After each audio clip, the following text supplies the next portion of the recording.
हे दोस्तों, welcome back. देखिए, पिछला जो वीडियो था हम लोगों का, वो पार्ट 1 था। किसका? कोऑर्डिनेट ज्योमेट्री का। हम लोग कोऑर्डिनेट ज्योमेट्री पढ़ रहे हैं। उसमें जो एक फॉर्मूला होता है, डिस्टेंस फॉर्मूला, उसको हम लोग डिराइव करके चेक किए थे। ठीक है ना? और एक पॉइंट और चेक किए थे हम लोग कि अगर जो कोई भी पॉइंट किसी भी कोऑर्डिनेट में है, कहीं भी एग्जिस्ट करता है, तो उसका कोऑर्डिनेट चेंज कैसे होता है। ठीक है ना?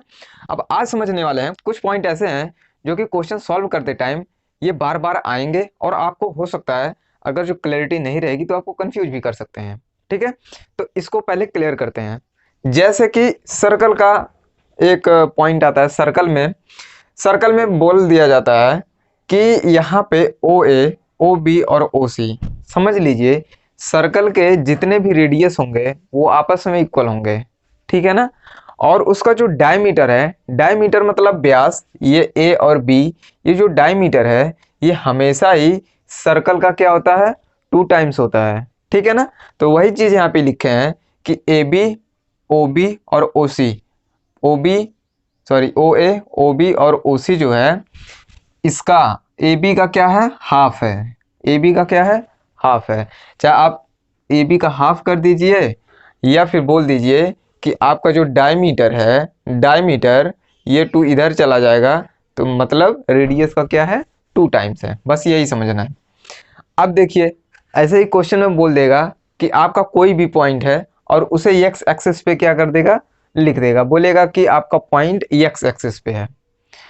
तब देखिए, समझिए ध्यान से, जब भी आपका कोई भी पॉइंट एक्स एक्सिस पे होता है तो क्या होता है? जैसे कि अगर जो यहाँ पे ये वाई एक्सिस है और ये एक्स एक्सिस है, ठीक है ना?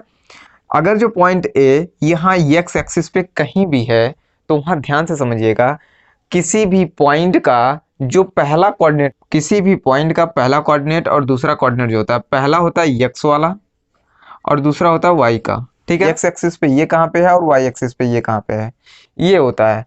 अब ध्यान से समझिए, ये पॉइंट अगर जो एक्स एक्सिस पे कहीं है, किसी पॉइंट पे मान लीजिए 3 पे है, तो एक्स एक्सिस पहले लिखा जाएगा, तो इसलिए 3 लिख दिए हम। ओके? वाई एक्सिस पे चेक करते हैं कि ये पॉइंट कहाँ है। ध्यान से समझिएगा, ये पॉइंट अगर जैसे सीधे आप लेके आओगे, मिलाओगे, देखो ये पॉइंट 0 पे है, वाई एक्सिस पे ए पॉइंट 0 पे है। ठीक है ना? तो इसका कोऑर्डिनेट क्या होगा? इसका 3, कोऑर्डिनेट क्या होगा इसका? 3 इंटू 0, 3 और 0 होगा। ऐसे ही अगर जो कोई point, any point on Y axis, अगर जो ऐसे ही कोई भी पॉइंट आपका वाई एक्सिस पे होगा, तो उसके लिए भी सेम कंडीशन होगा। अगर जो पॉइंट देखिए वो यहाँ पे वाई एक्सिस पे है, तो वाई एक्सिस पे क्या होगा बाबू? इस वाई एक्सिस पे आपका एक्स एक्सिस पहले लिखा जाएगा, कोऑर्डिनेट में ए के पहले एक्स लिखा जाएगा, फिर वाई लिखा जाएगा। अगर जो ऑब्जर्व करिए, जैसे ये होता था, अगर ये पॉइंट था मान लीजिए कोई, तो हम क्या करते थे? इसको एक्स एक्सिस पे और वाई एक्सिस पे इसे डॉट डॉट करके मिलाते थे और चेक करते थे कि एक्स एक्सिस पे कहाँ पे आ रहा है और वाई एक्सिस पे। इसी हिसाब से हम इसका कोऑर्डिनेट लिखते थे। ठीक है ना? यहाँ अगर इसका कोऑर्डिनेट देखोगे बापू, इसको, इस पॉइंट को एक्स एक्सिस से अगर जो मिलाओगे डॉट डॉट करके, तो ये डॉट डॉट करने के बाद ये 0 पे आएगा। एक्स एक्सिस पे आएगा कि नहीं आएगा? ये 0 पे आएगा, तो इसीलिए एक्स वाला कोऑर्डिनेट इसका क्या हो जाएगा? 0। वाई पे कहाँ पे है? ये 3 पे है। ये तो सीधे सीधे दिख रहा है कि वाई पे 3 पे है। अगर जो इन केस ये कहीं यहाँ पे होता, मान लीजिए यहाँ पॉइंट होता यहाँ पे, तो हम क्या करते? इसको पहले नीचे ले जाते एक्स एक्सिस पे एंड फिर वाई एक्सिस पे, यही करते। फिर देखते एक्स एक्सिस पे कितना है और वाई एक्सिस पे कितना है, फिर उसी हिसाब से इसका कोऑर्डिनेट लिखते। ठीक है ना? लेकिन ये पॉइंट जब वाई एक्सिस पे ही है, तो उस केस में क्या होगा? वाई एक्सिस वाला रहेगा और एक्स एक्सिस वाला 0 हो जाएगा। अब एक चीज माइंड में रखिए कि अगर जो कोई भी पॉइंट जिस जिस लाइन पे होगा, अगर जो एक्स एक्सिस पे है मान लीजिए, तो एक्स एक्सिस वाला ही मान लिखा जाएगा। अगर जो वाई एक्सिस पे है, तो वाई एक्सिस वाला मान लिखा जाएगा। आया बात समझ में? अगर जो कोई पॉइंट, फिर से ध्यान से समझिए कि अगर जो कोई पॉइंट आपका एक्स एक्सिस पे है, तो वाई वाला 0 होगा। मतलब अगर जो पॉइंट किसी पे है, तो उसका दूसरा वाला क्या होगा? पॉइंट 0 होगा। जैसे अगर जो पॉइंट वाई एक्सिस पे है, तो एक्स एक्सिस 0, एक्स एक्सिस पे कोई पॉइंट है तो वाई एक्सिस 0। ठीक है? तो उम्मीद है ये पॉइंट समझ में आया होगा। अब आते हैं इस पे, इक्विडिस्टेंस। इक्विडिस्टेंस क्या होता है बाबू? इक्विडिस्टेंस मतलब होता है, देखिए यहां से होता है इक्वल, ई क्यू यू आई, इक्वल। इक्वी मीन्स होता है इक्वल, और डिस्टेंस मतलब होता है दूरी। ठीक है, अगर जो किसी पॉइंट से, किसी पॉइंट से दो पॉइंटों की दूरी, तीन पॉइंटों की दूरी अगर जो समान है, डिस्टेंस समान है, तो उसे बोलते हैं इक्वी डिस्टेंस। जैसे अगर जो पॉइंट बी की बात करोगे आप, पॉइंट बी से ए की दूरी बी ए, और पॉइंट बी से सी की दूरी बी सी, तो ये बी ए और बी सी अगर जो इक्वल है, डिस्टेंस इक्वल है, तो इन दोनों को बोलेंगे कि ये दोनों क्या हैं? इक्वी डिस्टेंस है। बस इतना समझना। अगर जो यहाँ दो पॉइंट है, दो पॉइंट, तीन पॉइंट हो गया तो तीन पॉइंट, ठीक है ना? तो तीनों क्या हो जाएंगे? Equi distance. दो हैं तो दोनों इक्वी डिस्टेंस हैं। ठीक है, चलिए अब आगे समझते हैं some basic properties of triangles. Triangles के, देखिए ट्रायंगल्स यहाँ नहीं पढ़ना है, लेकिन कुछ बेसिक प्रॉपर्टी है जो कि आपको जानना जरूरी है, जो कि इसमें लगेगा। ठीक है ना? पूछ सकता है कहीं भी, किसी भी क्वेश्चन में पूछ सकता है, तो प्रॉपर्टी जानना आपको जरूरी है। ध्यान से समझिए, यहाँ पे है right angle triangle. Right angle triangle क्या होता है बाबू? राइट एंगल ट्रायंगल में इतना तो पता है आपको, मुझे भी पता है कि आपको पता है ये चीज। राइट एंगल ट्रायंगल में क्या होता है, इसमें पाइथागोरस थ्योरम लगता है। ठीक है ना? ये मान लीजिए बेस है, ये परपेंडिकुलर, ये हाइपोटेनस है। तो यहाँ पे क्या होता है, B square plus P square is equal to H square. Base का स्क्वायर परपेंडिकुलर का स्क्वायर इज इक्वल होता है हाइपोटेनस का स्क्वायर। ठीक है, ये साइड्स होते हैं। साइड्स का क्या होता है? रिलेशन होता है। एरिया क्या होता है इसका? किसी भी राइट एंगल ट्रायंगल का एरिया होता है 1/2 बेस इंटू हाइट। ओके, इतना आपको जानना है इसमें केवल। इक्विलेटरल ट्रायंगल क्या होता है? इक्विलेटरल ट्रायंगल में देखिए यहाँ भी वही चीज होता है। इक्वी मीन्स होता है सेम, एंड लेटरल का मतलब होता है बाबू साइड। लेटरल मतलब होता है साइड, एंड इक्वी मतलब होता है equal.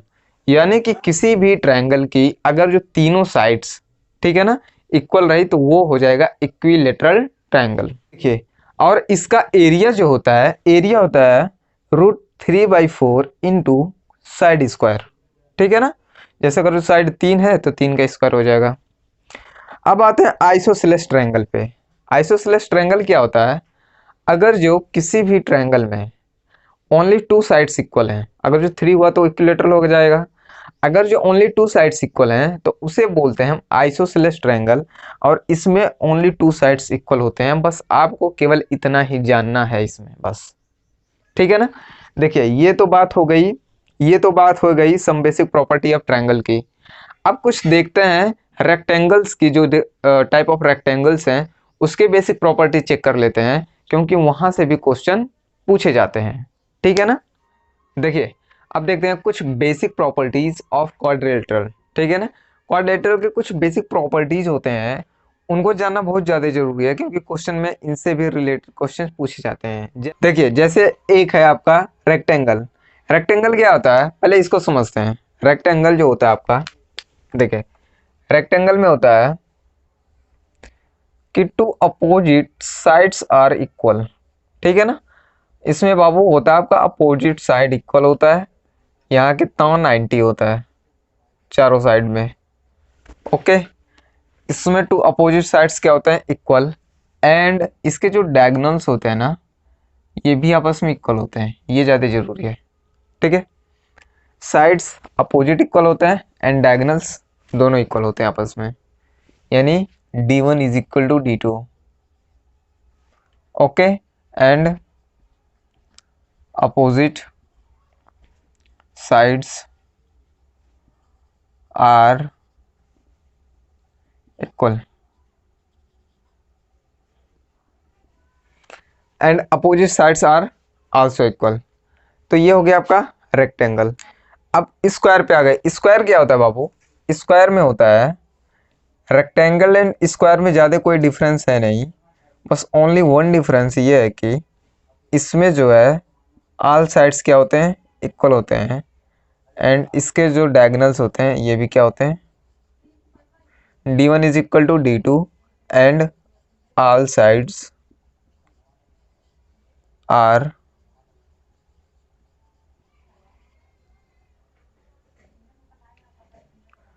All sides are equal. ठीक है।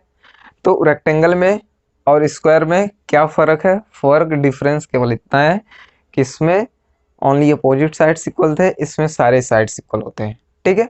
अब आते हैं पैरेललोग्राम। पैरेललोग्राम क्या होता है? पैरेललोग्राम में क्या होता है कि इसमें ये ऐसे ही होता है पैरेललोग्राम। पैरेललोग्राम में देखिए यहाँ 90 90 बन रहा था, टू साइड्स के बीच में जो एंगल बना रहे थे हम, यहाँ 90 का बना रहे थे। ठीक है ना, स्क्वायर और रेक्टेंगल में। बट ये जरूरी नहीं है कि पैरेललोग्राम में यहाँ 90 ही बने। पैरेललोग्राम में क्या होता है, इसमें जो आपके डायगोनल्स होते हैं ना, ये इक्वल नहीं होते इस बार। ठीक है ना, यानी कि डायगोनल्स जो होते हैं ये इक्वल नहीं होते, इसमें अपोजिट साइड्स ही केवल इक्वल होती हैं। Opposite sides are equal. ठीक है ना, इसमें अपोजिट साइड्स इक्वल होते हैं लेकिन डायगोनल्स इक्वल नहीं होते। और एक आ जाता है आपका रोम्बस। और देखिए लास्ट में आता है आपका रोम्बस। रोम्बस में क्या होता है, रोम्बस कैसे बनता है, यहाँ देखिए, जैसे यहाँ पे रोम्बस में क्या होता है बाबू, इसमें ना सभी साइड्स क्या होते हैं, इक्वल होते हैं। जब इसमें सभी साइड्स इक्वल होते हैं एंड इसके भी डायगोनल्स इक्वल नहीं होते, डायगोनल्स अलग अलग होते हैं दोनों के। इसमें भी D1 is equal to D2 नहीं होता, इसमें भी क्या होता है, अलग अलग होता है। एंड इसमें एक पॉइंट और क्या होता है, ऑल साइड्स आर इक्वल। इसमें सभी साइड्स क्या होते हैं, इक्वल होते हैं। बस इतना आपको समझना है। ठीक है ना। तो ये देखिए, ये जितना भी अभी बताया प्रॉपर्टी मैंने, इतना ही नहीं प्रॉपर्टी होता है, इसके अलावा भी कई सारी प्रॉपर्टी होती है जो रोम्बस में होती हैं, लेकिन ये सारी चीज़ें इसमें नहीं पढ़ना आपको। इतना इसलिए बता दिए क्योंकि ये मोस्ट इम्पॉर्टेंट है, आपको जानना इसलिए जरूरी है क्योंकि सॉल्व करते टाइम यही सब ज़्यादा पूछा जाएगा आपसे। ठीक है ना, तो इतना बेसिक था, इतना जानना जरूरी है। अब आते हैं क्वेश्चंस के ऊपर। ठीक है, अभी मैंने पढ़ लिया जो ट्रायंगल्स के कुछ बेसिक प्रॉपर्टीज थे and some properties of quadrilaterals, ये दोनों पढ़ लिए। अब आते हैं मेन क्वेश्चन के ऊपर और इसको अप्लाई करके हम लोग क्या करते हैं, क्वेश्चन सॉल्व करते हैं। अब जितने भी प्रॉपर्टीज पढ़ लिए हम लोगों ने, उसके कुछ एप्लीकेशन देखते हैं, उसको अप्लाई करके क्वेश्चन में चेक करते हैं कि वो सॉल्व हो रहे हैं कि नहीं हो रहे हैं। ठीक है ना। देखिए 6A का, एक्सरसाइज 6A का पहला जो क्वेश्चन है उसको हम लोग देखते हैं। देखिए पहला क्वेश्चन कह रहा है कि find the distance between the points. ठीक है, 2 पॉइंट्स दिए हैं, उसके कोऑर्डिनेट्स भी दिए हैं दोनों। ठीक है, और उन दोनों के बीच क्या चाहिए आपको, डिस्टेंस चाहिए। तो डिस्टेंस फॉर्मूला आपको पता है। अब एक चीज़ और समझ लीजिए, डिस्टेंस फॉर्मूले में क्या होता है, जैसे दो कोऑर्डिनेट हैं, जैसे मान लीजिए ए है,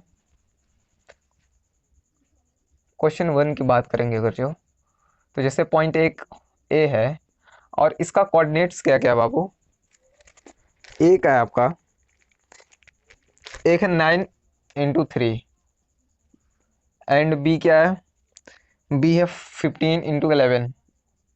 ठीक है, अगर जो आपको डिस्टेंस चाहिए, distance between A and B, तो सिंपल सा रूल है। देखिए ए बी अगर चाहिए तो आप क्या करिए, रूट ले लीजिए। ओके, अब ध्यान से समझिएगा, रूट लेने के बाद आपको यक्स में से यक्स घटाना है, वाई में से वाई घटाना है, बस इसके अलावा कुछ करना नहीं है। जैसे, या फिर आप क्या करिए, x1 - x2 कर दीजिए, x1 - x2 करके स्क्वायर कर दीजिए और जोड़ दे दीजिए, एंड y1 - y2 करके स्क्वायर करके जोड़ दीजिए। ठीक है, या फिर आप ये काम कर सकते हैं, x2 - x1 करके इसको जोड़ दीजिए एंड y2 - y1 करके y2 - y1। ठीक है ना। अब दोनों में ज़्यादा कोई फर्क पड़ेगा नहीं, फर्क है इसमें, जो दोनों में कोई फर्क नहीं पड़ेगा, किसी भी मेथड से आप निकालेंगे तो ए भी दोनों का सेम आएगा। जैसे आप अगर चेकआउट करेंगे, यहाँ देखिए 9 यहाँ पे है, यहाँ 15 है, इन दोनों का डिफरेंस चाहिए, बस इतना है। यानी कि x का कोऑर्डिनेट जो है पहले और दूसरे पॉइंट में, उसका डिफरेंस लेना होता है। ठीक है ना, क्योंकि होल स्क्वायर हो रहा है तो माइनस और प्लस जो भी कुछ आएगा वो स्क्वायर होकर प्लस ही होना है उसको। 9 एंड 15 के बीच का जो डिफरेंस है वो 6 है, तो यहाँ 6 का स्क्वायर आएगा कितना, 36, यहाँ प्लस होगा। एंड यहाँ 3 एंड 11, इनका डिफरेंस कितना आएगा, 8, और 8 का स्क्वायर कितना होता है 64। अब दोनों को ऐड करोगे हो जाएगा 100, और ये निकलेगा बाहर हो जाएगा 10 यूनिट। देखिए अगर जो उसका कोई यूनिट नहीं दिया हुआ है, कोई अगर जो जैसे सेंटीमीटर मीटर अगर जो कुछ नहीं दिया हुआ है, तो हम क्या करेंगे 10 यूनिट, तो उसको यूनिट में लिखते हैं अगर जो कुछ ना दिया हो, ठीक है ना। तो ये हो गया आपका क्वेश्चन नंबर 1। ये क्वेश्चन आसान था। ऐसे जितने भी क्वेश्चंस हैं मैं स्क्रीनशॉट दे दे रहा हूँ, आप देख लीजिए, ठीक है ना, और करने की कोशिश करिएगा। ये तो आसान आसान क्वेश्चन है, ठीक है। हम लोग आगे बढ़ते हैं अगले क्वेश्चन पे। अब देख लीजिए, इसमें एक फॉर्मूला दिया हुआ है कि distance between A point and the origin point, यानी कि ओरिजिन पॉइंट जो है आपका, उस पॉइंट से आपको किसी भी पॉइंट तक क्या चाहिए, डिस्टेंस चाहिए। इसके लिए मुझे फॉर्मूला नहीं चाहिए, मुझे ये डिस्टेंस फॉर्मूला जो है वही काफ़ी है, ठीक है ना। चलिए देखते हैं, एक क्वेश्चन देखते हैं इसका ओरिजिन पॉइंट वाला। देखिए अब इसका एक क्वेश्चन है ओरिजिन पॉइंट वाला, 15 पॉइंट क्या है बाबू, 15 एंड क्या -12, सॉरी यहाँ 5 है, एक 5 है एक -12 है, ठीक है। अब इसका क्या चाहिए, डिस्टेंस चाहिए कहाँ से, ओरिजिन पॉइंट से। तो ओरिजिन पॉइंट जो भी होगा, मान लीजिए बी है, और ये कितना होगा 0 0 होगा, ठीक है ना। तो कुछ नहीं करते, इसके लिए ए बी स्क्वायर रूट करेंगे, 5 में से 0 हो जाएगा तो 5 का स्क्वायर होगा 25।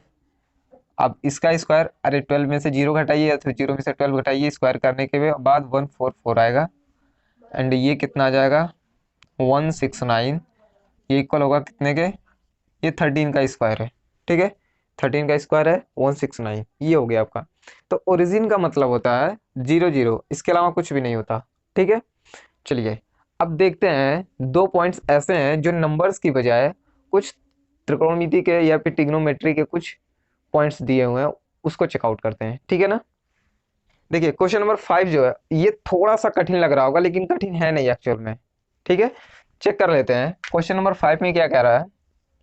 क्वेश्चन नंबर 5 में है एक पॉइंट पी है, जिसमें होगा, जिसमें क्या है, पहला a plus B and a-b, ये दो कोऑर्डिनेट्स हैं, ये दो कोऑर्डिनेट्स हैं। और क्यों क्या कह रहा है, a-b एंड a+b, ये दो पॉइंट्स हैं, ठीक है ना। अब p क्यों चाहिए आपको, p क्यों चाहिए, p क्यों के लिए क्या चाहिए मुझे, बस वही फॉर्मूला चाहिए a-b वाला। देखिए a+b में से x घटाएंगे, यहाँ a या माइनस है, ये प्लस हो जाएगा b, होल स्क्वायर होगा फिर प्लस होगा, यहाँ a-b है, यहाँ भी माइनस होगा a, और ये -b, ये भी क्या होगा, स्क्वायर होगा। एंड दोनों स्क्वायर करके क्या कर देंगे, जोड़ देंगे। यहाँ से a टर्मिनेट होगा, और यहाँ से क्या a और a यहाँ भी टर्मिनेट होगा, ठीक है ना। दोनों जगह से a टर्मिनेट होगा, और ये b तो ऐड हो जाएगा, एंड यहाँ -b है, यहाँ माइनस से टर्मिनेट हुआ, ठीक है ना। अब यहाँ देखिए इसमें क्या हो जाएगा, स्क्वायर रूट में यहाँ a टर्मिनेट हो गया, बचा क्या, b plus B 2b, and square होगा 4b स्क्वायर, प्लस ये हो जाएगा b और b 2b, ये भी हो जाएगा 4b स्क्वायर, ये आ जाएगा आपका 8b स्क्वायर होगा। 8b स्क्वायर में से आपका 4 बाहर आ जाएगा, हो जाएगा 2, एंड b एंड रूट में हो जाएगा 2, या फिर इसको लिख सकते हैं 2√2 × b, ये हो जाएगा इन दोनों के बीच की डिस्टेंस। और देखिए एक 6 नंबर में क्वेश्चन है, क्वेश्चन क्या है कि p का मान दिया हुआ है साइन में, ठीक है ना। जैसे p दिया हुआ है आपका, p का मान है a sin alpha, and a cos alpha, and क्यों क्या दिया हुआ है, क्यों दिया हुआ है a cos alpha, and minus a sin alpha, minus a sin alpha, ठीक है ना। तो मुझे p और q अलग अलग दिया हुआ है, p के कोऑर्डिनेट्स क्या है a sin alpha and a cos alpha, and q के कोऑर्डिनेट्स क्या है a cos alpha a cos alpha and minus a sin alpha, ठीक है। अब हम क्या करते हैं, पी क्यू निकालते हैं, ठीक है ना। पी क्यू क्या होगा बाबू, देखिए अंडर रूट में क्या होगा, यहाँ देखिए यक्स है, ये भी यक्स है, तो यक्स में से यक्स को घटाते हैं, इतना पता है हमें। तो पहला हो जाएगा आपका ए साइन अल्फा माइनस ए कॉस अल्फा का होल स्क्वायर प्लस ए कॉस अल्फा ये प्लस ए साइन अल्फा इसका हो जाएगा होल स्क्वायर। ठीक है ना। अब हम क्या करेंगे यहाँ पे, यहाँ ए माइनस बी, ए प्लस बी का क्या लगेगा, फॉर्मूला लगेगा। इसके लिए हम करेंगे अंडर रूट में a square sine square alpha plus a square cos square alpha minus 2 a square sine alpha into cos alpha. ये हो गया एक का। ठीक है, दूसरा चेक करते हैं बाबू। यहाँ पे ये क्या होगा, यहाँ देखिए a square cos square alpha plus a square sine square alpha plus 2 a square sine alpha cos alpha. ठीक है ना, यही होगा। अगर जो यहाँ बीच में प्लस है, कहीं भी ब्रैकेट के पहले माइनस नहीं है, तो हम सीधे सीधे इसको ऐड कर देंगे विदाउट चिन्ह को चेंज किए हुए। ठीक है, यहाँ देखिए यहाँ पे मुझे लगता है ये वाला चीज टर्मिनेट हो जाएगा। ठीक है ना, 2 a square sine alpha cos alpha 2 a square sine alpha cos alpha ये आराम से टर्मिनेट हो जाएगा। और इसमें से कुछ टर्मिनेट होने वाला है, मेरे ख्याल से नहीं होने वाला। ठीक है, अब देखिए अगर जो इन दोनों को देखा जाए ध्यान से, तो यहाँ पे a square sine square alpha and a square sine square alpha, यहाँ पे a square cos square alpha a square cos square alpha है। अगर जो दोनों सेम है तो दोनों जुटेगा। अब एक बात बताइए, एक बार तो यहाँ है ए स्क्वायर साइन स्क्वायर अल्फा और एक बार यहाँ है, तो एक साइन स्क्वायर एक a square sine square alpha and एक a square sine square alpha, ये दोनों जुड़ने के बाद हो जाएगा 2 a square sine square alpha plus में यहाँ भी हो जाएगा 2 a square cos square alpha. ठीक है, अब ध्यान से अगर जो ऑब्जर्व करेंगे आप, यहाँ भी 2 ए स्क्वायर कॉमन है, यहाँ भी है, यहाँ भी है, तो मुझे लगता है ये कॉमन आ जाएगा। जैसे आप कॉमन लोगे इस चीज़ को, रूट में ही 2 ए स्क्वायर कॉमन लेने के बाद ये हो जाएगा आपका sign square alpha plus cos square alpha. ये दोनों जो होता है ना, ऐड होने के बाद हो जाता है 1, ये सबको पता है अच्छे से। ये हो जाएगा आपका रूट में 2 ए स्क्वायर, होगा कि नहीं होगा। इसमें से कुछ नहीं बाहर निकलेगा, केवल यहाँ स्क्वायर से निकलेगा आपका अंडर रूट में 2 इंटू ए, ये हो जाएगा यूनिट। ठीक है ना, इतना यूनिट हो जाएगा इस पी और क्यू के बीच की डिस्टेंस। ठीक है, और कुछ क्वेश्चंस देखते हैं इसके।